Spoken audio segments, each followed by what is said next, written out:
everyone, I'm Danielle Goss, and welcome to this edition of the Third Age Health Brief. Gastroesophageal disease, otherwise known as GERD, a problem that is frequent for adults, especially the elderly. But did you also know that babies can also suffer from GERD? As a healthcare provider, I see it frequently in my lactation practice, but some physicians are saying GERD is being misdiagnosed in infants. One pediatrician argues that doctors are giving these babies as young as 2 weeks medications that put them at risk for a host of unwanted side effects. Dr. Eric Hassel, a pediatric gastroenterologist from Sutter Pacific Medical Foundation in San Francisco, writes in a new commentary appearing in the Journal of Pediatrics that spitting up and crying are normal behaviors in healthy infants, but cultural medicalization and advertising for acid reflux drugs has caused parents and doctors to blur the lines between normality and pathologies. Hassel cites one study that showed a 7-fold rise in prescriptions for proton pump inhibitors, otherwise known as PPIs, which block the production of stomach acid for infants between 1999 and 2004, even though there is no science backing their use in infants. Hassel says prescriptions of PPIs for healthy infants who don't have GERD can lead to the reduction of normal stomach acid secretion, pneumonia, gastroenteritis, food allergies, and nutritional deficiencies. Spitting up occurs in 40 to 7% of infants and resolves on its own in more than 95% of infants. But too often it is conflated into a diagnosis of GERD.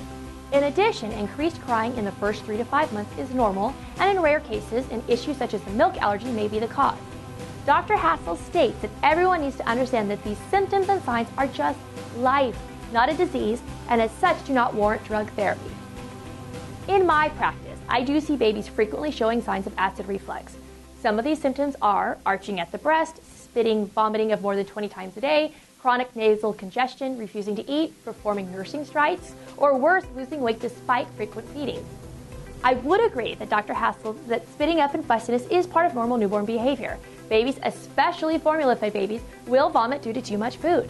Most of these cases can be resolved by simply keeping the baby upright for 20 minutes after feeding. However, if the spitting up gets to a point where it is interfering with the baby's weight or is causing pain resulting in food refusal, then it's absolutely justified to intervene with medication. So why the sudden increase?